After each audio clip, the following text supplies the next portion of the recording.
Assalamualaikum warahmatullahi wabarakatuh. Perkenalkan, nama saya Diva Fatma Anggitasari dengan NIM 53050210017. Di sini saya akan membacakan materi mengenai esensi manusia menurut Nielsen.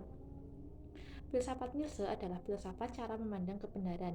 Nietzsche dikenal sebagai sang pembunuh Tuhan. Ia memprovokasi dan mengkritik kebudayaan Barat di zamannya dengan cara meninjau yang nilai-nilai dan tradisi yang sebagian besar dipengaruhi oleh pemikiran Plato dan tradisi kekristenan yang mengacu pada paradigma kehidupan setelah kematian, sehingga cenderung anti dan pesimis terhadap kehidupan. Filosofisnya hadir untuk mengajarkan tentang mencintai untuk kehidupan dan memposisikan manusia sebagai manusia super atau dikenal dengan Übermensch dengan kehendak untuk berkuasa atau dikenal dengan will to power. Gagasan will to power kemudian digunakan Nietzsche sebagai pisau analisa untuk membedah motivasi kehendak berkuasa. Hal ini berangkat dari ajaran Schopenhauer dalam The World as Wind and Interpretation. Namun kemuakan Nietzsche atas kekuasaan telah terlebih dahulu dipicu trauma masa kecilnya. Ia tumbuh dalam lingkungan Kristen yang ketat serta figur-figur dominan ibu serta saudara perempuannya. Nietzsche muda tampak mengalami pembunuhan karakter berulang-ulang oleh sikap normatif keluarganya. Catatan-catatan masa kecil ini sangat berharga sebab turut menentukan arah filsafat Nietzsche. Menurut Nietzsche, will to live atau keinginan untuk hidup ada karena adanya will to power, yaitu kehendak untuk berkuasa. Penekanan penting di sini ada pada kehendak untuk berkuasa sebagai semangat untuk mengatasi atau motif-motif untuk mengatasi diri. Übermensch adalah cara manusia memberikan nilai pada dirinya sendiri tanpa berpaling dari dunia dan menengok ke seberang dunia, sehingga Nietzsche tidak lagi percaya akan bentuk nilai adikodrati dari manusia dan dunia, dan pemberian makna hanya dapat dicapai melalui Übermensch.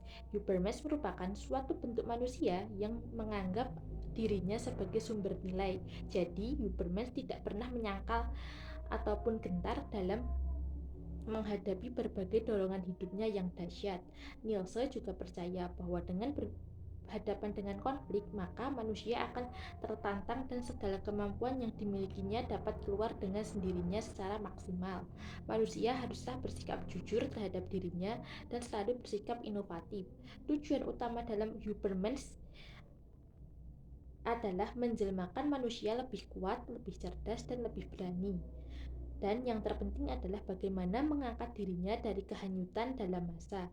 Yang dimaksud kehanyutan dalam masa di sini adalah manusia yang ingin mencapai Übermensch haruslah mempunyai jati diri yang khas, yang sesuai dengan dirinya, yang ditentukan oleh dirinya, tidak mengikuti orang lain atau norma dan nilai-nilai yang berlaku dalam masyarakat atau masa pada umumnya.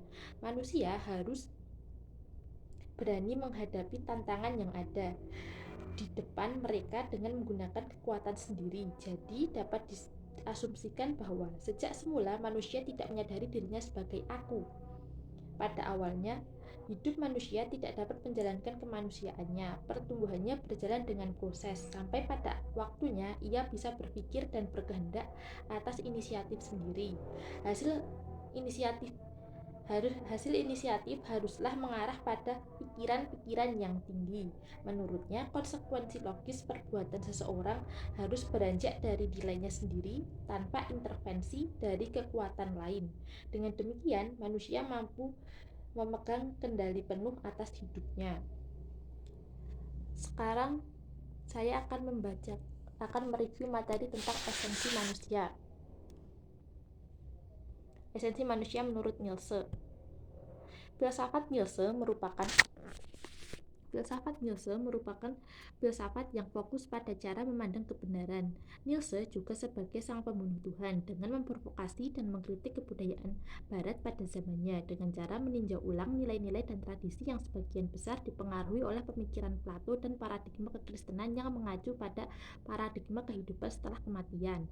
Filosofisnya hadir untuk mengajarkan perihal mencintai kehidupan secara utuh serta memposisikan manusia sebagai manusia super atau dikenal dengan Übermensch dengan kehendak untuk berkuasa atau will to power. Gagasan ini digunakan sebagai pisau analisa untuk membedah motivasi. Hal ini bermula dari ajaran Schopenhauer dalam The World as Wind and Interpretation. Selain gagasan willpower, muncul gagasan lain yaitu will to live atau keinginan untuk hidup. Hal yang ditekankan di sini terletak pada kehendak untuk berkuasa sebagai semangat untuk mengatasi diri. Übermensch sendiri adalah cara manusia memberikan nilai pada dirinya sendiri tanpa berpaling dari dunia dan menengok pada seberang dunia. Dan Milse tidak lagi percaya akan bentuk nilai adikodrati dari manusia dan dunia. Pemberian makna hanya dapat dicapai melalui Übermensch. Milse juga percaya dengan berhadapan dengan konflik, maka manusia akan tertantang dan segala kemampuan dimilikinya dapat keluar dengan sendirinya dengan maksimal.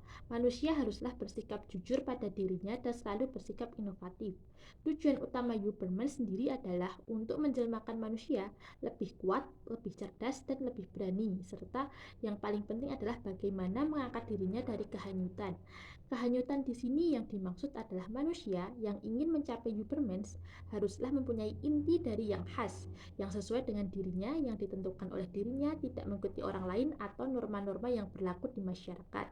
Manusia harus berani menghadapi tantangan yang ada di depan mereka menggunakan kekuatan sendiri, serta dapat diasumsikan bahwa pertumbuhan manusia berjalan dengan proses sampai pada waktunya manusia bisa berpikir dan berkehendak atas inisiatif sendiri. Mungkin itu yang dapat saya review dari materi esensi manusia menurut Milse. Kurang lebihnya mohon maaf. Wassalamualaikum warahmatullahi wabarakatuh.